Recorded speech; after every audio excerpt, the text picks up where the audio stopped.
start. What happened today? I ran very fast with my baby sister. I just didn't want to be killed. Okay. The boy you see here is 9-year-old Andrew Hawkinsmith. 1 hour before this footage was recorded, Andrew was living a happy life with a loving and supportive family. His parents were the owners of a local pawn shop in Danville, Kentucky, and had welcomed a new member of their family, little Naomi. Andrew was so happy to be a big brother and loved his baby sister more than anything in the world. But on September 20th, 2013, the family's life took a disturbing turn for the worse when the 9-year-old boy heard gunshots and screams. 911, where's your emergency? Come here quickly because I'm afraid. Please hurry. Okay, they're coming, okay? The year is 2013. In the quiet town of Danville, Kentucky, Andrew Hawkinsmith lives a happy life with his father, Michael, his mother, Angie, and his 13-month-old sister, Naomi. When Andrew's father first met his wife, Angie, it was love at first sight. Angie was a real nice young lady, and she was really his first love. They was just so happy together. The young couple shared a strong religious faith, and Michael worked as a part-time youth pastor in the area. They were both very active in their church and very well known in the community, but Andrew's father did not make enough to support the family as a youth pastor and needed another source of income. That's when a friend in the church community and another religious leader, Pastor Alan Keith, had an interesting proposition for Andrew's father, Michael Hawkinsmith. Mike and Angie both looked up to Alan, and Andrew, he looked up to Mr. Keith as an uncle. He thought he was his uncle there. Pastor Keith, a well-known religious figure in the area, preached in multiple churches about the Word of God, but on the side, Pastor Keith had a unique side business, running and owning pawn shops. Usually, pastors and pawn shops don't necessarily go together. He was buying precious metals, videos, and CDs and things. Between that and the Bible, that was his life. Pastor Keith loved God and preached every Sunday throughout Pulaski County. Pastor Keith also loved money, and more specifically, gold. Through Pastor Keith's leadership and guidance, Mike joins the business himself and starts to work at ABC Gold Games and More pawn shop. With the new business rolling and the arrival of baby Naomi, life is good for the Hawkinsmiths, who genuinely enjoy spending quality time together. Angie and Mike even make the decision to homeschool young Andrew so that the family can stay close even during the day. Now, each morning, Andrew, his parents, and baby Naomi all hang out in the family's pawn shop. The pawn shop, that was basically my home. We had all the knickknacks of a pawn shop, from like games to movies to all sorts of junk. It was basically a playground. I absolutely loved it. It was simply amazing. But things take a disturbing turn for the worse on September 20th, 2013. At 9:17 a.m., a 911 dispatcher in Kentucky takes a call. On the other line, a young boy's quiet voice tells him about an ongoing robbery in Danville. 911, where's your emergency? Is a robber at a pawn shop? 9-year-old Andrew Hawkinsmith pleads with the operator for some help, and while the dispatcher tries to get as much information as possible, he hears something even more unsettling, a baby crying. Where's the robber? Where is he? He's right here, right now. The pair must try to remain silent, as any noise will easily alert their location to the robber still lurking in the shop. Come here quickly because I'm afraid. Please hurry. Okay, they're coming, okay? Right away, the 911 operator dispatches the patrol unit. While the terrified 9-year-old stays on the line, officers hurry to the scene, unaware of what they're about to face. Within only 6 minutes, officers arrive at the scene. Aware of the urgency of the situation, authorities attempt to open the front door of the store, but it's locked, so they break the glass and force their way in. As I made entry, all I was thinking about was, is the shooter still here? The first thing that I noticed was a huge smear of blood to my right in the lobby area of the store. I don't care how many times you've done it or seen it, there's nothing that truly prepares you for this. Their worst fears are confirmed when they discover 3 bodies lying on the floor. Not knowing if the killer is still inside, they quickly clear the scene, looking for the 9-year-old caller. Guided by the dispatcher, there's a sigh of relief when the officers find the 2 young children still hiding. Both of them are directly taken to the police station, terrified but physically unharmed. Back at the pawn shop, cops and detectives fill up the store, while a forensic scientist starts to examine the bodies. It's a difficult scene to analyze since the store is selling guns and ammunition, making it harder to identify what's a clue and what isn't. A first female body is lying near the register. A second one, a male victim, is on the other side of the counter. A trace of blood leads to the third victim, another male, in the back. One of the bodies had been moved to a location where if someone peered into the front door, they wouldn't be able to see that body. The victims had been shot multiple times, possibly after they were down. The only thing at that time that we could determine was that the spent casings appeared to be from a .22 caliber weapon. Andrew's paternal and maternal grandmothers, Charlene and Barbara, rush to the crime scene, wanting to make sure their family is safe and also understand what's happening. From a distance, they can see yellow tape behind the cop cars, and as they approach the pawn shop, more and more officers prevent them from going further. And the policeman would not let us up to the shop. They said, "You cannot go in." Well, I just broke down at that point. I knew they were gone, and my heart just sunk. Just couldn't understand why. What had they done so bad that they deserved to die? Would not comprehend why anyone in their right mind would want to hurt either one of them. The first 2 victims at the front of the store are identified as Michael and Angie Hawkinsmith, owners of the store and loving parents of Andrew and Naomi. The third victim is 60-year-old Dan Smith, a regular customer of the Hawkinsmiths who would routinely buy and sell gold in the area. At first glance, the scene looks like a burglary gone wrong. The Hawkinsmith store is indeed a pawn shop, therefore a target of choice for people wanting to steal valuables. However, a crucial piece of evidence doesn't make sense with this theory. Dan Smith's suitcase is open on the counter and is still full of money, as well as the register. Why wouldn't the robber take some money with him before fleeing? As I continued to process the scene, I discovered that over $1,000 from the cash register was still there. It hadn't been taken. Both Mike and Dan's wallets hadn't been taken. It made me start to think that the victims had been targeted for a reason other than robbery. Detectives are puzzled by the setting of the crime scene. If it wasn't a robbery, then what happened? Were any of them specifically targeted by the killer? We're like, what do we have here? It was a hit. Was it on Dan Smith? Dan Smith was a gold buyer. He carries a briefcase with him with a large amount of cash. Dan Smith's wife was able to tell us that he would do a certain route on certain days of the week. So he goes to his bank, he gets the money, and then he had a lot of pawn shops that he went to. The investigators go to Lawson's Jewelers in Harrodsburg, a store on Dan's normal route, just 19 minutes away from the Hawkinsmith's pawn shop. He walks in with that same briefcase and then talks to the lady behind the counter and just appears very relaxed, laughing. Has no idea, obviously, where he's headed. I don't even think it was a full hour after this. Dan Smith was killed. There was nobody that appeared to be paying any particular attention to him. There was nothing that stood out. We really were kind of baffled at this point. Who was even the target?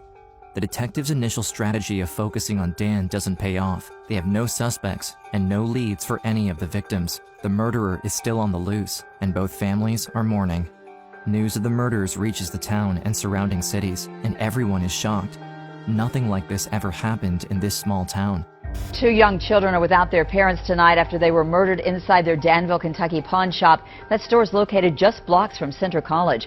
As Matt McCutcheon reports, one of the kids called 911 and shielded his sister from the violence. The town of Danville demands answers for these tragic murders. Even Pastor Alan Keith, the one who introduced the Hawkinsmiths into the pawn business, shares his sorrow on social media and pays tribute to the victims. No sleep at all. I am in shock right now over the loss of 3 great people. I also knew the third man. He was a business client and a good friend. We're now learning that the suspect in this case, apparently police say, made his way out of this garage door and then took off through the alley, never to be seen from again. If you have any information, call Danville Police at the number now on your screen. There's no time to lose for the police as the killer is still on the loose, but they still have no clear motive or even a specific suspect. At this point, Andrew could still be a target without the cops even knowing why. The young orphans are now being protected by authorities at the police station and will soon go under the care of their grandparents. Everyone in the quiet town is still baffled by who would want to harm both families and end the lives of these young children's parents. Officers struggle to figure out what their next step will be when a call comes in with a promising lead.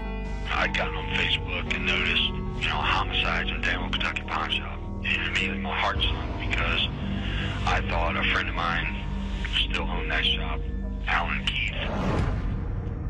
So that's when I called him. Immediately, as soon as I started talking to him, it was an odd conversation. Once Kenneth Allen's name was mentioned, we started looking, okay, who is this guy? He was involved in the pawn shop business. He had one in Somerset, Kentucky. And he was a pastor of a small town church in Pulaski County, Kentucky. He appeared to be loved by his local congregation. That was kind of a common denominator for everybody involved, as they were all heavily into the church, either as pastors, ministers, leaders, just in a church. Brother Harold, he said, I feel horrible because he said, I got Mike Hawkinsmith into the pawn business.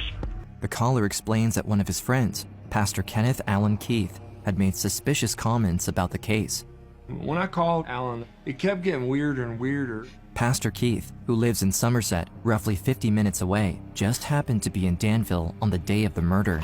On September 20th, he drove 43 miles to get his wife's prescription in a local pharmacy where he wasn't a regular. I said, you were in Danville? He goes, yeah. He says, I was in Danville to pick up my wife's prescriptions. Alan's given us detailed, step-by-step description of where he was that day. Now I'm freaking out because I'm thinking, why are you telling me this? So pretty much, Michael and Angela were innocent bystanders. And then he said they weren't innocent. They cost me a lot of money. The investigators keep digging into his life and go through Pastor Keith's finances.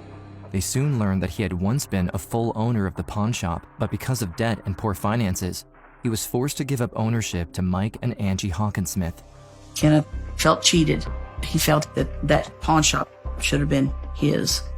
And that Hawkinsmiths basically stole it right out underneath his feet. The motive is finally revealing itself. But there's a problem. Around the time of the crime, Pastor Keith was supposedly buying medicines for his wife. If his alibi was confirmed and he was seen on the video cameras, he could be ruled out completely from being the murderer. I was in Danville, but I was at the pharmacy. I'm standing in the pharmacy while all this happened. We immediately dispatched investigators to retrieve the video from the pharmacy where he alleged that he had picked up the prescriptions for his wife. If he was in there during the time of the shooting, then he wouldn't have been a suspect. And then, cops see Pastor Alan Keith on the security cameras of the pharmacy at 9:24 a.m., which is only 8 minutes after the time of the murders. It would be impossible for him to be at 2 places at the same time. Therefore, this alibi could completely rule out their prime suspect and potentially derail the whole investigation.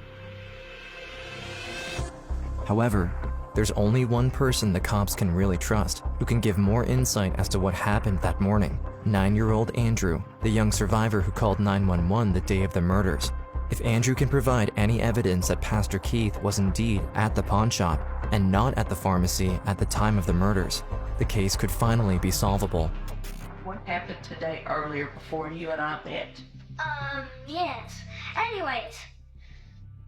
And that reminds me of the dead people. September 20th starts like any other day. The Hawkinsmiths arrive at the shop and open it at 9 a.m. Andrew starts to play a game in a corner, while his parents prepare the business for the day ahead. Within a few minutes, a client enters. The gold man, Dan Smith, came in. While Andrew's dad talks to Dan, Angie rocks Naomi in her arms, near the register. Dan, the gold man, is a regular at his parents' shop. The interaction is normal, mundane, and Andrew's attention goes back to his own activity. In between studying sessions with his mom, the little boy has plenty of time to test out some of the new games sold in the store. Shortly after, this guy, he came in as well, and I was like, he's kind of weird looking. He starts to pull out a gun and kind of raises his voice and says, "Get on the ground." And we all did because we was petrified. Andrew, his mom, and sister are huddled up in a corner, hiding, terrified. They secretly watch in horror as the intruder fires his weapon 8 times. To the 9-year-old boy, the weird sounds are identified as darts. In the midst of the chaos, he looks right at what would become his father's last moments. Dad was like, "Please stop." He started rolling around until he wasn't. He stopped. The gunman then turns to Dan. It's at that moment that Angie understands what will happen to them as the intruder starts to make his way to them. She and her children are the next targets. In one final act of courage, Angie turns to her 2 children. There's only one hiding spot left in the shop. My mom, she told me to go in the back with my sister. I crawl all the way back to the office. I sit my sister on the couch. I'm sitting right beside her. Now hidden in the office, Andrew hears 4 more gunshots. Then, silence. A few more seconds of silence go by. Andrew and Naomi try to remain quiet, but the boy knows he has to take a look outside and see if his parents are okay. I remember crawling over to the doorway and seeing that my mom was just laying there with a puddle of blood. Devastated, Andrew drags himself back to the office area. He and his sister seem to be the only ones left alive. Now, Naomi's survival is all that matters. Andrew rushes to the office phone and dials 911, hoping that he'll get some help before the intruder figures out where he and his sister are. A 9-year-old boy called 911 saying his family had been killed. What the little boy did before that is simply heartbreaking.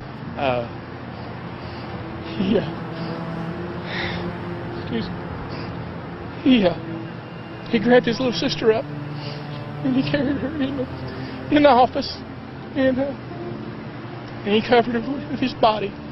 And, Okay. It's just, Yeah, he's still doing the interview. he's a hero. He and his 14-month-old sister were not physically hurt. I ran very fast with my baby sister. I just didn't want to be killed. Thanks to Andrew's bravery, quick thinking, and recollection of the chain of events, Pastor Keith's alibi starts to crumble, and police can confidently build a case against him.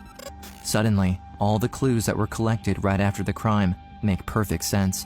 Pastor Keith is the owner of a silver minivan. Right before the shooting and right after, a security camera had caught a similar car driving around the pawn shop. And thanks to Andrew's secret 911 call, this crucial timestamp makes it completely possible that he could have gone to both places almost at the same time. Without this, Pastor Keith could have gotten away with his pharmacy alibi. From the pawn shop to the pharmacy, that was a doable time. Finally, on October 9, 2013, 19 days after the murders, police finally have enough to arrest him and have 3 warrants. One for his home, one for his church, and one for his pawn shop in Somerset. An investigator went in as a potential customer and made contact with Mr. Allen. We discovered a box for it, a threaded device that can be purchased over the internet that can be fashioned into a makeshift silencer. The discovery confirms detective suspicions that a silencer was used in the killings and explains Andrew's description of a high-pitched sound as his parents were shot. And then also outside of the business, we found spent 22 shell casings and then a target that had been shot. So we believe that he was practicing prior to the shooting. The 22 casings found in Kenneth Keith's pawn shop matched all the expended shell casings from the murder scene in Danville, Kentucky. They were shot from the identical weapon. Pastor Keith is arrested in his own pawn shop without incident. The Hawkinsmiths and Dan Smith's families are relieved. the man their loved ones once called a friend is behind bars. He had betrayed everything they stood for, but in the end, justice prevailed. But to be able to commit murders on Friday and then get up on the pulpit Sunday morning and preach, especially in front of 2 children, you're going, wait a minute, that's not a real pastor. To spare Andrew, his family, and Dan's relatives a long and painful trial, prosecution decides to offer Keith a plea deal for him to avoid the death penalty. Meanwhile, as the courts prepare for Keith's sentencing, young Andrew has found another outlet to share his grief. He starts to express himself through drawings and shares his feelings in the pages of a comic book. Andrew just went through unimaginable trauma, but was able to take his sister into safety and call for help.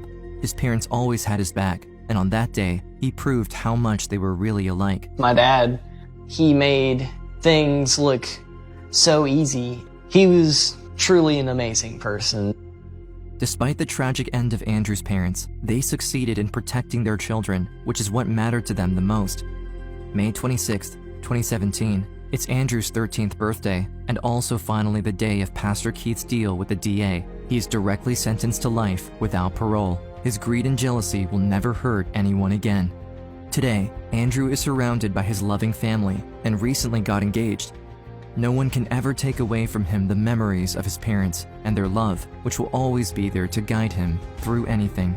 I've been told you're a spitting image of your dad. You look just like him. You act just like him. Naomi, she looks just like my mom. I'm very thankful for what I have.